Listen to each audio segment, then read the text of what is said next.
नमस्कार दोस्तों, जय हिंद जय भारत। मैं हूँ CL Saini, CDRK Saini BEd classes में आप सभी का हार्दिक स्वागत है, अभिनंदन है।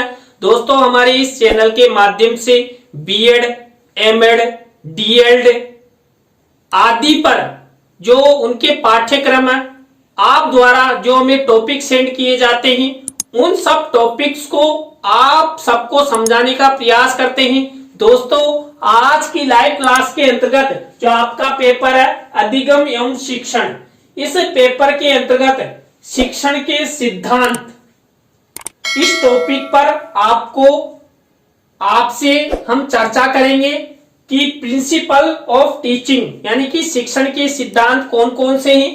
इस क्लास में हम केवल शिक्षण के सिद्धांतों के नाम आपको बताएंगे कि शिक्षण के समय कौन कौन से सिद्धांतों का प्रयोग किया जाता है, कौन कौन से सिद्धांतों का हमें विशेष रूप से ध्यान देना होता है। तो दोस्तों, आप सब बने रहें हमारे साथ, हमारे इस चैनल के साथ। और दोस्तों, यदि आप हमारे इस चैनल पर पहली बार आए हैं तो हमारे इस चैनल को सब्सक्राइब करें और पास से बने बेल आइकन को जरूर दबावें, जिससे हमारे द्वारा जब भी कोई न्यू वीडियो अपलोड किया जाता है या लाइव क्लास चलाई जाती है तो उनके नोटिफिकेशन आपको मिल सके।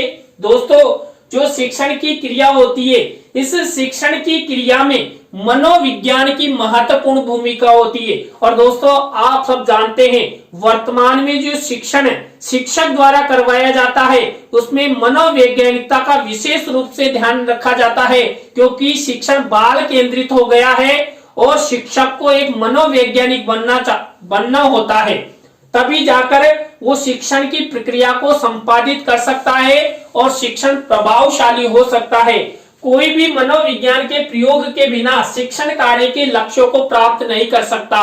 बिल्कुल सही है दोस्तों। यदि एक शिक्षक कक्ष में छात्रों को खूब पढ़ाता है, मेहनत करता है, लेकिन उसमें मनोवैज्ञानिकता के विषयों का ज्ञान नहीं है, छात्रों को समझने के गुण नहीं है, तो उसका शिक्षण सफल नहीं हो सकता, शिक्षण के लक्ष्य प्राप्त नहीं हो सकते। इस विषय में कई विशेषज्ञों ने छात्रों की रुचि, क्षमता और अभिव्यक्तियों के प्रभावों का अध्ययन किया और उसी के आधार पर कई शिक्षण के सिद्धांत प्रतिपादित किए, जिनका प्रयोग एक शिक्षक कर सके और शिक्षण के लक्ष्यों को प्राप्त करता हुआ वो जो शिक्षण की प्रक्रिया है उसको सही दिशा में लेके जाए और प्रभावशाली शिक्षण हो, जिससे छात्र छात्राओं को अच्छा अधिगम हो और अच्छा अधिगम होते हुए छात्र छात्राओं का ज्ञान बढ़े। दोस्तों, यहाँ पर देखिए शिक्षण के सिद्धांतों में पहला सिद्धांत होता है जीवन संबंधता सिद्धांत। दोस्तों, इस सिद्धांत के अंतर्गत जो छात्र छात्राओं को शिक्षण करवाया जाता है, जो पाठ्य विषय प्रयोग में लाए जाते हैं, उनको उनके जीवन से संबंध स्थापित किया जाता है। दोस्तों, यहाँ पर हमारे द्वारा जो भी आपको सिद्धांत बताए जाएंगे उनका हम अलग अलग क्लास में आपको और विस्तृत रूप से, विस्तार रूप से अलग अलग क्लासों में समझाएंगे। तो यहाँ पर तो हम केवल आपको ये बताएंगे कि शिक्षण के कौन कौन से सिद्धांत, उनके नाम, जिससे ये एक स्थान पर रहें और आपको पता रहे कि शिक्षण के कौन कौन से सिद्धांत है। इसी तरह दोस्तों, हमारा दूसरा शिक्षण का सिद्धांत होता है उद्देश्य पूर्णता का सिद्धांत। देखिए दोस्तों, हम अपने जीवन में कई प्रकार के उद्देश्य बनाते हैं और उद्देश्यों को पूर्ण करने का प्रयास करते हैं। तो दोस्तों, यहाँ पर शिक्षण का भी उद्देश्य होता है। देखिए दोस्तों, शिक्षण का उद्देश्य सफल होगा तभी जाकर छात्र छात्राओं में ज्ञान बढ़ेगा, छात्र छात्राओं के जीवन का उद्देश्य पूर्ण होगा और वो होगा शिक्षण के माध्यम से। तो इस तरह ये दूसरा उद्देश्य पूर्णता का सिद्धांत हुआ। इसी तरह पुनर्बलन का सिद्धांत। दोस्तों, जो शिक्षण के दौरान एक शिक्षक होता है, ये छात्र छात्राओं को कक्ष में पुनर्बलन प्रदान करता है, मोटिवेट करता है, जिसके माध्यम से जो छात्र होते हैं उनको सफलताएं मिलती है, छात्र शिक्षण की ओर रुचि लेते हैं और यहाँ पर उनको अच्छा ज्ञान मिलता है। इसी तरह दोस्तों, हमारा नेक्स्ट शिक्षण का सिद्धांत है नियोजन का सिद्धांत। दोस्तों, हम कोई सा भी कार्य करते हैं उसका एक नियोजन किया जाता है, एक योजना बनाई जाती है। देखिए कक्षा कक्ष में जब अध्यापक जाता है तो इससे पहले वो पाठ योजना का निर्माण करता है और उसके बाद उस स्टेपों के अनुसार छात्र छात्राओं को पढ़ाता है, तभी जाकर जो शिक्षण होता है वो प्रभावशाली होगा। देखिए जब छात्र छात्राओं को शिक्षण करवाया जाता है तो समय विभाग चक्र बनाया जाता है, यानी कि एक नियोजन बनाया जाता है। देखिए दोस्तों, आप बुरा मत मानना, इन सब सिद्धांतों के बारे में हमारे द्वारा अलग अलग क्लासों में आपको विस्तार रूप से समझाया जाएगा। इसी तरह दोस्तों हमारा नेक्स्ट शिक्षण का सिद्धांत होता है जनतंत्र व्यवहार का सिद्धांत। देखिए जनतंत्र का मतलब समझते हैं, हमारे देश में प्रजातंत्रीय जनतंत्रीय व्यवस्थाएं हैं, तो छात्र छात्राओं में भी जनतंत्रीय व्यवस्थाएं दिखाई जाए, उनमें उनका विकास हो। देखिए एक शिक्षक कक्षा कक्ष में जनतंत्रीय प्रणाली के तहत ही छात्रों को अध्यापन करवाता है। दोस्तों एक शिक्षक कभी भी कक्षा कक्ष में किसी भी प्रकार का कोई भेदभाव नहीं करता, चाहे वो धर्मवाद या जातिवाद या वर्गवाद हो, उनके परे रहते हुए एक शिक्षक कक्षा कक्ष में पढ़ाता है। तो यहाँ पर जनतंत्र व्यवहार का सिद्धांत भी शिक्षण में प्रयोग में लाया जाता है। इसी तरह दोस्तों नेक्स्ट सिद्धांत होता है कौन सा? नेक्स्ट सिद्धांत होता प्रेरणा का सिद्धांत। यदि छात्रों को जितना मोटिवेट किया जाएगा, प्रेरणा प्रदान की जाएगी, शिक्षण हमारा उतना ही सफल होगा।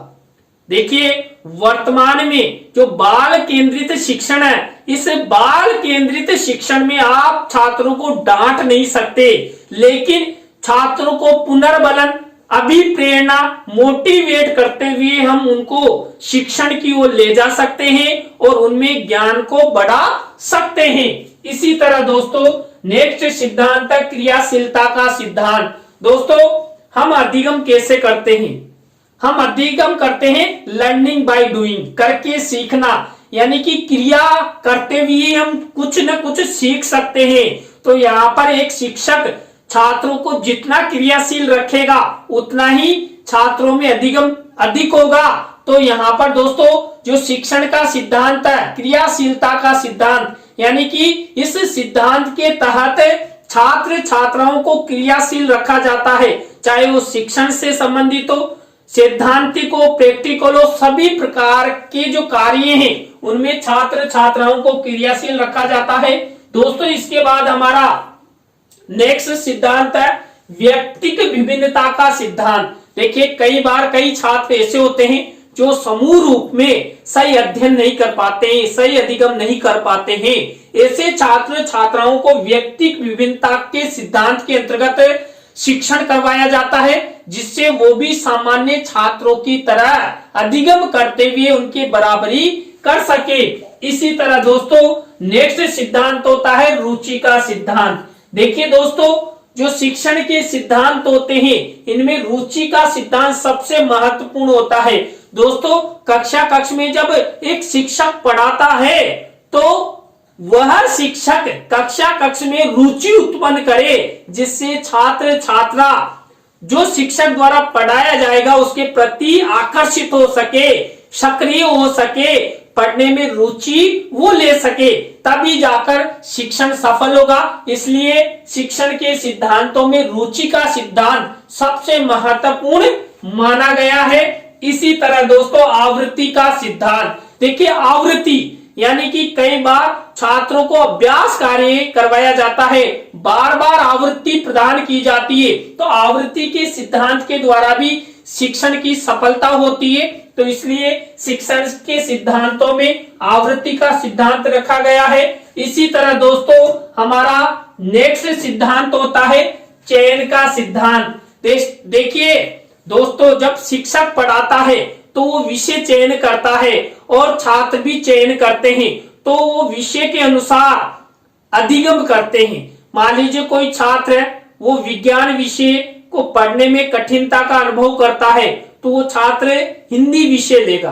तो चयन के आधार पर यानी कि शिक्षण की सफलता हेतु जो शिक्षण के सिद्धांत है उसके अंतर्गत चयन का सिद्धांत भी छात्र छात्राओं के लिए महत्वपूर्ण होता है। इसके बाद विभाजन का सिद्धांत।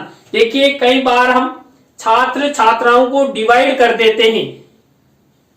कई आपने देखा होगा जब एक अध्यापक कक्ष में पढ़ाता है तो कई बालक तो उस पढ़ाए विषय को तेज गति से ग्रहण कर लेते हैं। कई छात्र ऐसे होते हैं बार बार में कक्षा में करते, क्या हुआ सर हमारे तो समझ में ही नहीं आया, सर हमारे समझ में नहीं आया, फिर से समझाओ। तो ऐसे कई बार छात्रों को विभाजन करके भी शिक्षण की सफलता तैयार की जाती है। तो यहाँ पर विभाजन का सिद्धांत भी शिक्षण के दौरान प्रयोग में लाया जाता है। निश्चित उद्देश्य का सिद्धांत। दोस्तों जीवन में उद्देश्य सब कुछ होता है। हमारे जीवन में यदि हमने उद्देश्य नहीं बनाया तो हम जीवन में कुछ नहीं कर सकते। तो दोस्तों यहाँ पर शिक्षण की सफलता में भी निश्चित उद्देश्य बनाया जाता है। इसलिए शिक्षण के अंतर्गत निश्चित उद्देश्य के सिद्धांत का प्रयोग किया जाता है। छात्रों को यदि निश्चित उद्देश्य प्रदान किया जाएगा, निश्चित पाठ्यक्रम देंगे तो छात्र छात्रा उस पाठ्यक्रम को पढ़ेंगे और ज्ञान का अर्जन करेंगे। और दोस्तों आप सब जानते हैं प्रत्येक कक्षा के अनुसार पाठ्यक्रम निर्धारित किया गया है, चाहे प्राथमिक स्तर हो, उच्च प्राथमिक स्तर हो, माध्यमिक स्तर हो, उच्च माध्यमिक स्तर हो या कॉलेजीय स्तर हो या विश्वविद्यालय स्तर हो, सब पर पाठ्यक्रम निर्धारित किया जाता है और वहां पर छात्रों से निश्चित उद्देश्य को प्राप्त करने का प्रयास किया जाता है और उसमें सबसे महत्वपूर्ण भूमिका निभाता है एक शिक्षक। दोस्तों इसके बाद नेक्स्ट सिद्धांत होता है विभिन्न व्यू रचनाओं का सिद्धांत। दोस्तों शिक्षण की सफलता हेतु विभिन्न व्यू रचनाओं का सिद्धांत प्रयोग में लाया जाता है। जैसे कक्षा का वातावरण है, शिक्षक की आवाज है, छात्र और शिक्षक में समायोजन है, या कक्ष में जो शिक्षक होता है उसका प्रेजेंटेशन देखा जाता है। तो कई प्रकार की व्यू रचनाएं यहाँ पर अपनाई जाती है, तभी जाकर शिक्षण सफल होता है। दोस्तों यहाँ पर आप सोच रहे होंगे सर इनके बारे में एक एक दो दो शब्द बता रहे हैं, हमें आगे बता रहे नहीं, समझाए नहीं रहे। दोस्तों यहाँ पर मैंने हर सिद्धांत के बारे में अलग अलग क्लास तैयार की है, इसलिए हम आपको वहां विस्तार पूर्वक आपको बताएंगे। तो दोस्तों इसके बाद हमारा नेक्स्ट सिद्धांत उपचारात्मक शिक्षण का सिद्धांत। देखिए जो छात्र छात्रा कमजोर होते हैं उनके लिए उपचारात्मक शिक्षण की व्यवस्था की जाती है। तो यहाँ पर जब छात्र छात्राओं को शिक्षण करवाया जाता है एक शिक्षक के माध्यम से, तो उपचारात्मक शिक्षण के सिद्धांत का प्रयोग किया जाता है। तो दोस्तों आज की लाइव क्लास के अंतर्गत हमने आपको शिक्षण के सिद्धांतों के बारे में बताया, उनके नाम बताए हैं, केवल उनके बारे में विस्तार पूर्वक तो हम अलग अलग क्लासों में आपको बताएंगे। तो दोस्तों आप सब हमारी क्लास के साथ जुड़े रहे हैं, तो आप सबको बहुत बहुत धन्यवाद, थैंक यू। और आज की लाइव क्लास में बस इतना ही।